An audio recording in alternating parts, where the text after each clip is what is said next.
Overwatch heroes on console compared to how good they are on PC. I have found that there are a few heroes which aren't very good on PC but are fairly good on console. And today I'll go through those heroes plus some ones which I don't think are very good on console but are actually alright on PC. Hope you guys go on to enjoy, and if you do, please leave a like down below, and if you are new on it, remember to subscribe. And how about we get straight into my list. So guys, to start stuff off, I have chosen Torbjorn to be in 7th place. The problem with Torbjorn is that his turret is very accurate, with a fair bit of damage, which is a big problem for us console players with our controllers, limiting our accuracy. It's very hard for us console players to 1v1 a turret at range with heroes which on PC would counter a turret quite well, like Soldier, who requires the accuracy, and Pharah. However, Blizzard actually replied to the console community and actually nerfed Torbjorn by reducing his turret's damage by 30%,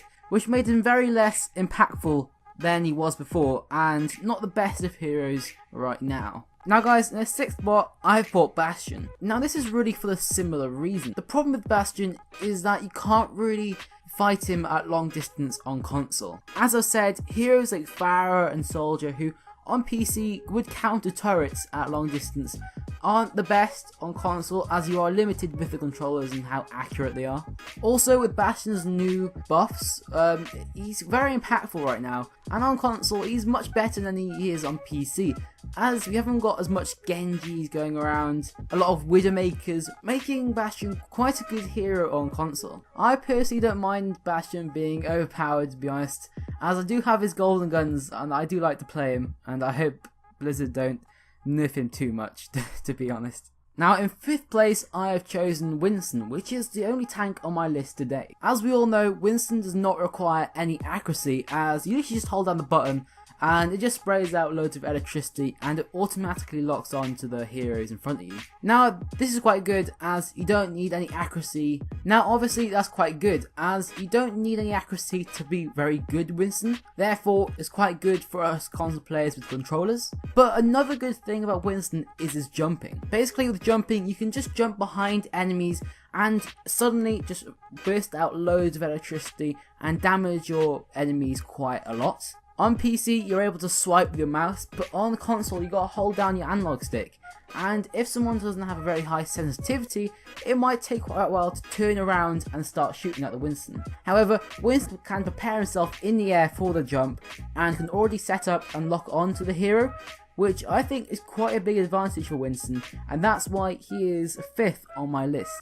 In 4th place, I have chosen Mercy. Once again in Mercy, you don't need to have very good accuracy, as you can just lock on to people with your beam. Mercy has had a slight buff recently. Her ult, she actually has invincibility, making her a more viable hero on PC, and I think she's a very viable hero on a console, to be honest. In addition to her beam, which just also locks on to people, she does have that movement where she can fly over to people. Once again, as us console players don't have very good accuracy with our controllers, I'm not saying that we don't have good accuracy, but we have a bit of a disadvantage with our controllers than having a mouse.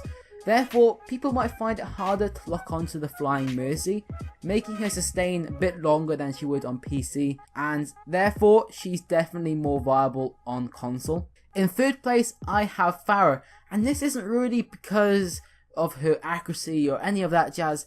It's actually a kind of secondary thing. As on console, as I've said many times before, controllers do put us at a disadvantage for accuracy. Therefore, you do find much less Widowmakers. Honestly, I find no Widowmakers on console, well not on competitive anyway, that's if they're not throwing, that is. And you do have less Annas, as that requires accuracy, I'll go on to that later. And you generally do find less hit scan heroes. This means there are much less heroes to counter Pharah on the field, therefore Pharahs can not die as much as they would on PC. However, there is a slight problem with the Pharah. You do need accuracy to play her well, especially with the projectiles, which you got aim forward, and you really got to have good accuracy to actually play her. You might be able to sustain longer, but if you're not getting the value out of her, what is the point of really playing her? However, if you do get good at leading your shots, Pharahs can be very good, and I've played many games before competitive where Pharahs just dominate, because it's just very hard to kill those Pharahs, and they're just so good. In number 2, I have Lucio. And Lucio right now is in an interesting position. I'm sure you guys are aware of Lucio's new buffs on the PTR, and as there are a few nerfs to him, I feel like he has been buffed overall. As I've heard many times before, if you become good with Lucio, you can really get a lot of value out of him.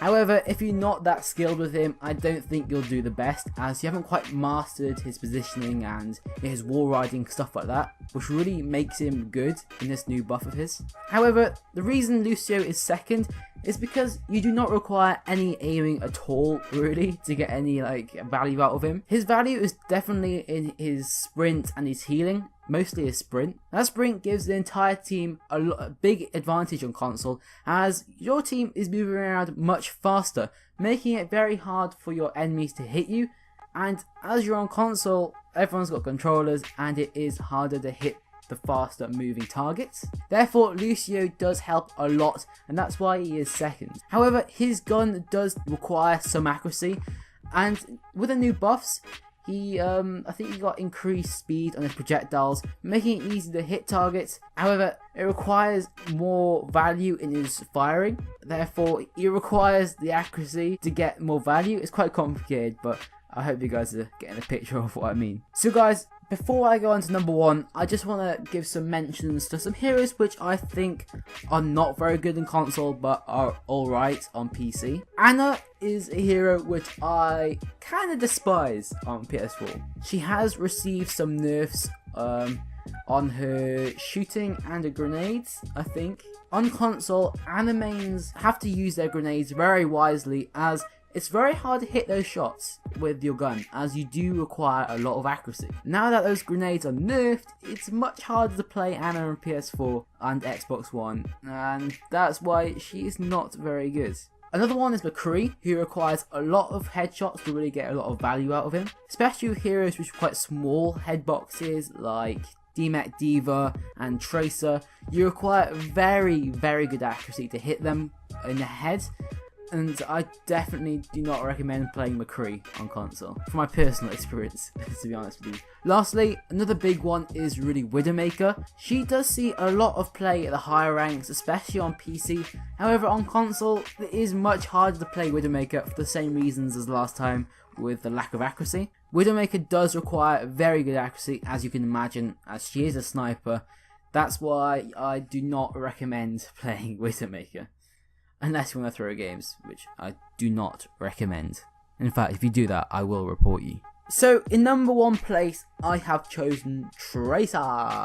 Now, she does require pretty good accuracy with her weapons to really get a lot of value out of her, as you've got to track the heroes, but that is really nothing compared to what she can do. Her blinks let you go behind the team, and if you have a very high sensitivity, you can wreck your position, as they got to turn around and shoot you, but you can just blink back behind them again and keep doing that, and you can get a lot of value out of her if you really do master her with a high sensitivity. I've been trying to play Tracer quite a bit myself, and honestly, I've played her for quite a while, and I really think she is probably one of the best DPSs on console. With a lot of tanks being played at the moment, Tracers can track these tanks very easily on the head and really just melt a lot of tanks, DPSs and fence heroes. It's a little bit harder to take out the quite mobile healers, but with a bit of accuracy and learning how to play Tracer, you can definitely get a lot of value out of him. Now, another good thing about Tracer is quite an interesting point I've got. Quite hard to explain, but basically when you move around, you can, adjust your aim. On console, it is easier to move around as you haven't got keys to click on, which is not the most easiest thing to control your movement with, but you do have an analog stick, and by moving around with a Tracer with the moving stick, it's much easier to lock onto a hero and track them. That's what I find anyway from my Call of Duty experience.